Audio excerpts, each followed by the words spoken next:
Robin? Um, Robin? variation on that theme, kind of to tell the truth or truth or consequence. One of those where three people, and you have to guess which is the real expert. And I guess there could be two people either asking the questions, or one is a judge and one is asking questions. I guess like a panel of people can ask a panel of other people. Well, is one person going to really know the stuff, or we're just making it up? I think that's going to be a little complicated, although it sounds interesting, but to me, it feels more complicated. But Because if maybe for we're another, all making the things up, you know, someone. Yeah. is telling the we're all truth. phony experts. All right, so what do you want to do? You want to do the selling or the phony expert? I don't know. I'll go with either one. I like. I'm that. sorry, I can't hear you, Judy. I'm happy with anything you decide.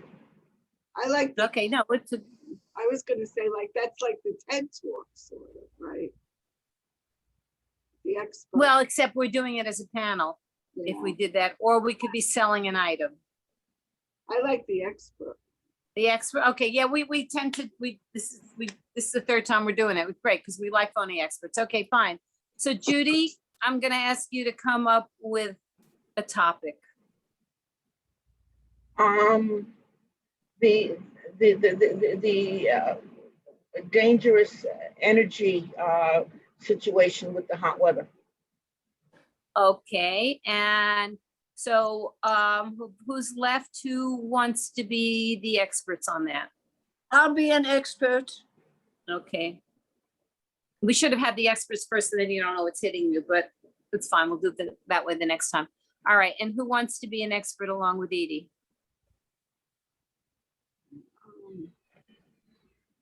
We need more than one expert, I think.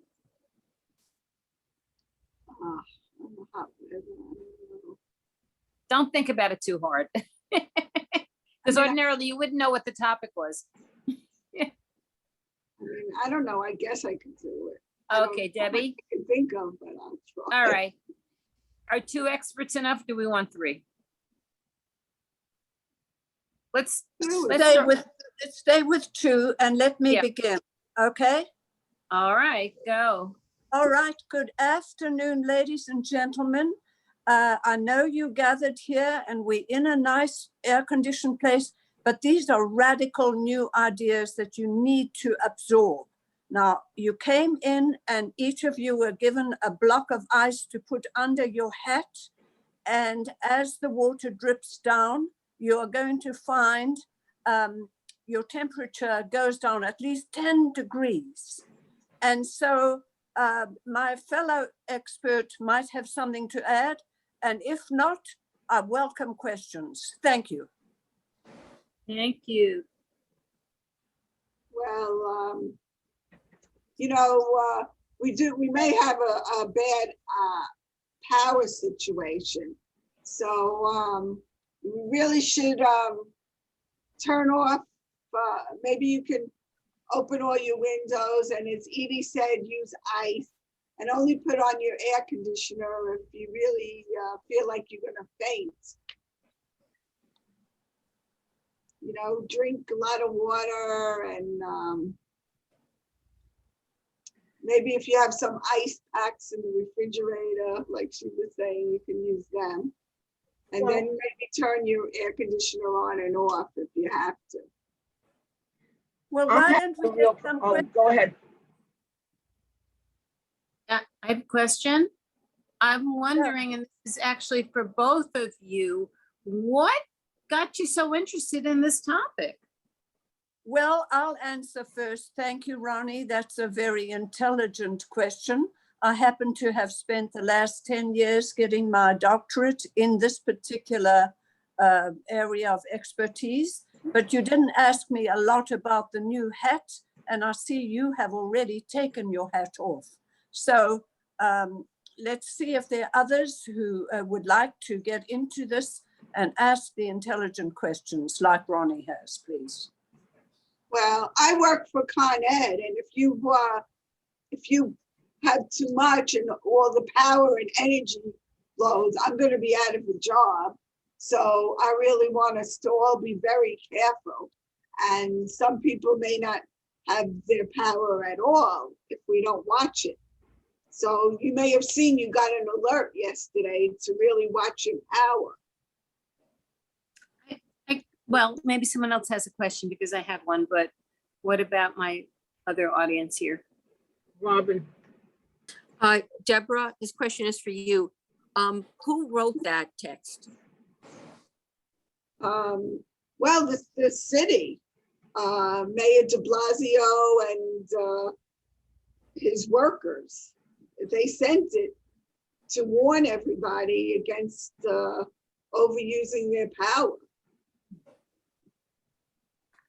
So far, I don't think we've had a power outage, so I guess people were listening. You know, take a cold shower, do everything you can before you turn your air conditioner on all day. And also not to use your microwave. If you have to cook, I don't care if you're a little hot, use your stove, order in food like we were doing during the pandemic. Support your local restaurants. Well, I just want to say I'm extremely disappointed with the audience. I felt that we had assembled some very intelligent people. We've only had 2 questions, and there's certainly one person who hasn't asked a question. you're a doctor, right? Yes, I am. I have my I doctorate. need a doctor because first of all, when I got the ice, I got no instructions with it. I didn't know I was supposed to use it to cool me off. So I immediately put it into a big glass and poured soda and syrup on it and ate it already. So now I have no ice to cool me. And I'm getting weak here. Now, Miss Judy, that's the sort of intelligent, good question I was waiting for. The fact that you have now drunk this is actually an indication of your superior mind. Other people have just allowed the ice to fall in front of them, and some people have taken glasses and tried to drink, but you did the wise thing, and I applaud you. Thank you. I think we've exhausted this subject. I have one more question. Okay, one more, you go I ahead. have one more question. I just got this email and I'm a little confused about it because it says the best way to handle the heat is to go outside and take your clothes off. And I'm wondering, should I leave my underwear on or not? Miss Ronnie, I know my other expert is longing to answer, but because this is right in my area of expertise, I'd say, yes, take them all off except for a tiny little thing, just to be more modest, you know. And the fact that you've got this ice dripping from you, that sort of confuses people. So I say, go ahead, my friend. Hallelujah. So I can keep the hat on and yeah, it sounds like a great plan. Thank you. I don't know who sent you that email. Might be sure it's not from some kooky website or place because I mean, it may be a good idea. Maybe if you have a pool or a hose in your back, that's a good idea. You don't want to, no, not too many people can see you. Otherwise, you might have a lot of coops coming after you if you go out with no clothes. Yeah, but I'll be cooler. I'll be cooler. Well, that's true. You have to Yeah. use some judgment, Thank you. but I don't know where you got that email from. If it was someone. Well, I thank you both. You've been very, very informative. So we give them applause. Okay, so now Louise has joined us. Hi, Louise. Hi, Louise. Hi, how are you? Well, why I joined you now, I just was listening to a program about Mel Brooks and Carl Reiner from Oh, talking about improv. Yeah. A little. Okay, But so all- we're in the middle of doing phony expert, and you can join us. So who wants to be the experts now? Well, I did have one more question for the doctor. A quick one. Miss Judy, we have closed that session. No, We they've are left now- the building. They've left the building. All right, so we're gonna do 2 more sets of phony experts since there are, is another person. So the next group of 2 people are, let's say, Robin, and Judy. Is that okay? So Yep. first, we're gonna know who the experts are. Now we're gonna give you the topic. I think that works a whole lot better because then you have no time to freak out. So, all right, so the rest of us that are left, let's try to come up with maybe a topic that isn't so serious or even pertaining to what's happening today, but something a little bit more outrageous. Tap dancing. Tap dancing, love it. Okay, so here we are. Judy and Robin are experts in tap dancing, and the four of us, that's me, Debbie, Edie, and Louise, are in the audience. Go ahead. Okay. Are you going to speak first? So, So Robin's going. Deborah, yes. Robin, where did you learn your expertise in tap dancing? Well, I went to this very prestigious school where I grew up in Queens. And all of the greats went there, from the Nicholas brothers to Fred Astaire to Savian Glover. And I got in on a scholarship. I was 3 at the time. My parents put me in school then. And I just, went on from there. Wow, you started learning your knowledge at 3 years old. Yes, because I knew that's what I wanted to do.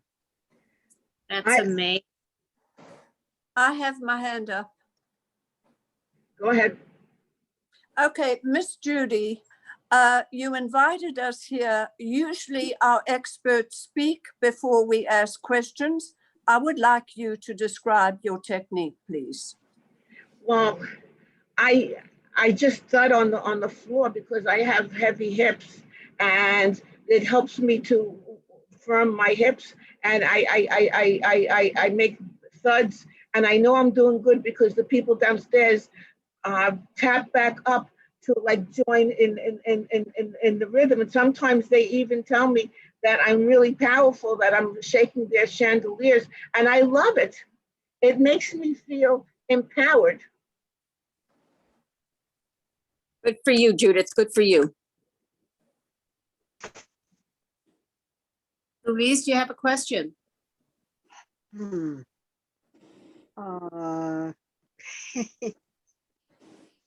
Well, how do you know how many taps to do? Well, Judith is showing us, and I can say verbally that you hear in your head, you hear tap, tap, pause, tap, tap, pause. You move your foot, pause, you move your foot, pause, and you just keep going to that rhythm. Tap, tap, pause, tap, tap, pause. Judith, would you agree with that?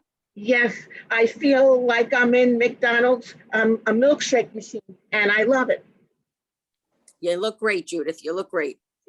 What flavor milkshake tap dance do you want? Anybody? What flavor milkshake?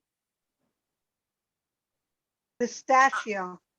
I have Oh. already asked a question, but there are others who haven't asked questions, but I will ask my second one of Miss Judy. Miss Judy, I heard from Fred Astaire's agent and Ginger Rogers. They have heard about your incredible skill. They are worried, and I wonder if you can reassure them that they'll keep their place in tapping history. I don't know if I could make any guarantees because I really love to bounce, bounce, bounce, bounce. I could be another Judy Goins. Ooh, ooh, ooh. Looking good, Judith. Temple. Looking good. Looking good. Yeah, I've been interested in tap dancing my whole life, and I just found out about this new school called the Woody Woodpecker School of Dance, and I'm wondering if you know anything about that and how that might be different from a regular school, a tap dancing school. Well, Judith, do you want to take this or should I? You take it this time, Robin. Okay, well, Woody Woodpecker, it's very little known fact. Even during his rise to fame in the, I guess, 50s and 60s, in the cartoon world, people didn't know about his extra hidden talent, which was that he was a bird who tap danced. Very few people, they tried to keep it hush hush because they didn't want to expose him and make him too much open to people trying to take advantage. But he perfected a technique that's very gentle because of his bird feed. And so birds and other animals are able to follow suit. So if you go to the Woody Woodpecker School of Dance, you will see that most of the clientele are birds and animals. And they do a heck of a job, I gotta tell you. They keep rhythm like you can't believe. Yeah, can I ask another question about that? Because Sure. what I was concerned about, especially whether I would fit in, because I know that Woody also would tap, you know, with his pecker. And I don't have one of those. So can I compensate in some way, or how would I fit in? Ronnie, we are all inclusive. We do not discriminate against anyone, whether they have that particular appendage or not. We make up for it in something else that you might have that you are very strong in, maybe your ear. Maybe you have a very strong ear. You can tap with your ear and nobody will say a word. You'll fit in. Everybody is equal in the Woody Woodpecker School. Oh, I'm so So be glad. assured. All right, so I think, is there any further questions before we go on to our next panel? Well, I have my hand up. I've had my hand up for Oh, a I few didn't minutes. know it was the same hand up the whole time. That's why I didn't. No, I took my hand out. So this is for Miss Judy. Miss Judy, I believe your chorus line consists of 6 varieties of fish.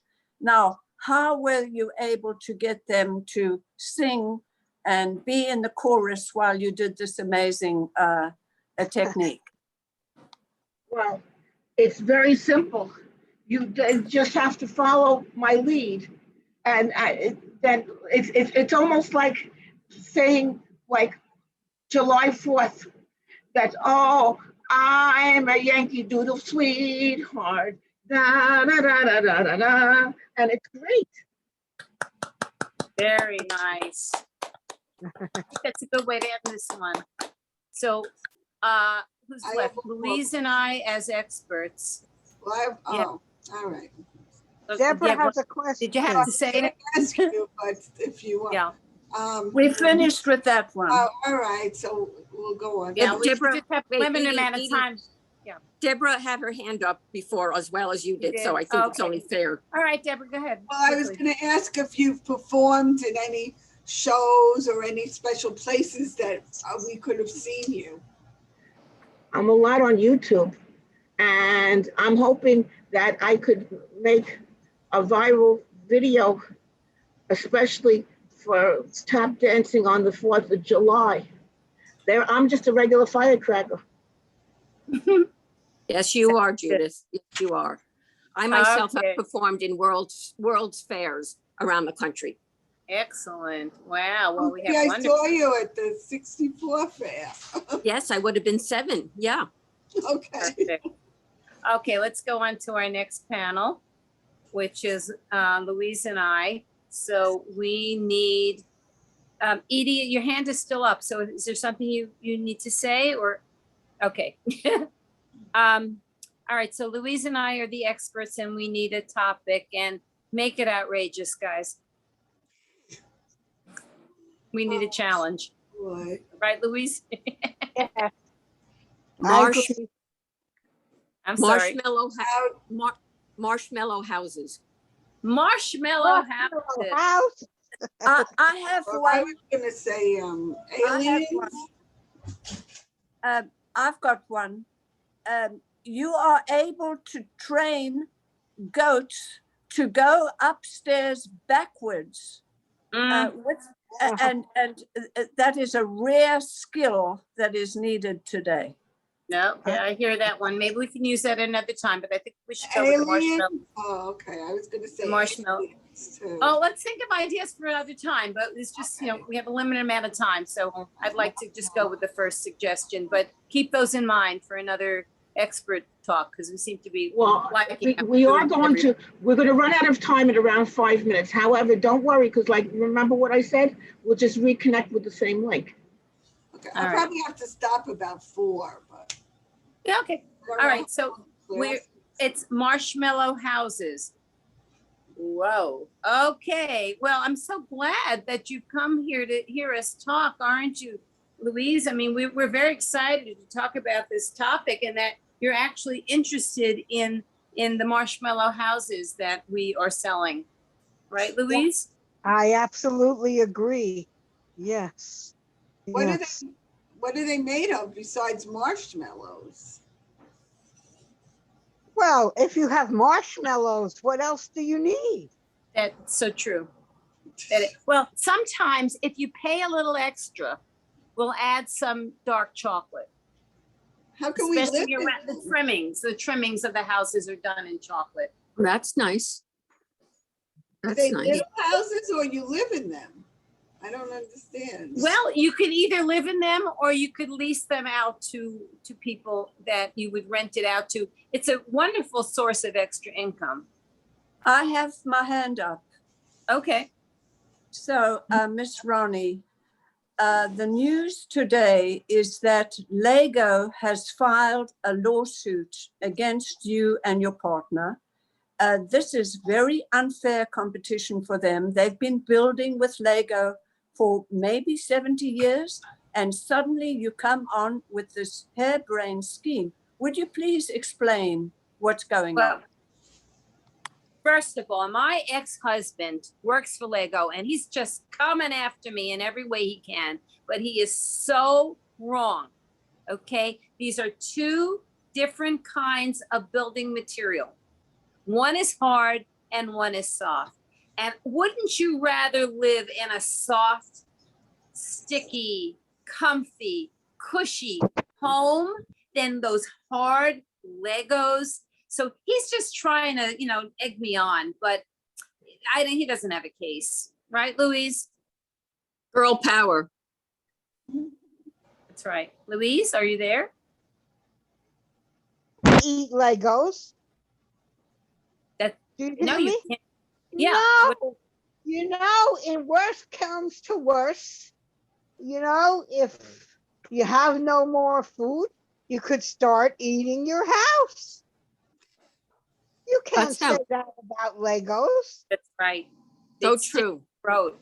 Yeah, they would stick So in your true. throat. That's such a good point because absolutely, if you get hungry, simple thing, and even if God forbid you have a little fire, especially in the chocolate homes, you got instant s'mores. What more could you want? I was going to ask about that because I was thinking, what happens in the heat wave if your house starts getting all toasty? It's great. It's a good protection against the sun. And you can, have a good time with it and just lick your skin. If your I house have burns my down, hand up. if your house burns down, how can they tell if it's arson? Once you've answered, I have my hand up. Oh, I'm sorry, Diane. Edie, I'm sorry. I know you're the only one raising your hand, and it's really difficult to notice when your hand is up. I think you'd be better off even physically raising your hand or just waiting for your time to speak because I'm too busy looking at everybody else and I don't always notice the hand. But go ahead, go ask your question. All right. Thank you so much, Ms. Ronnie. This lawsuit, it's not the one that your husband has filed. This is a joint lawsuit from Weight Watchers. Also, they feel that because people are now eating these houses, they are so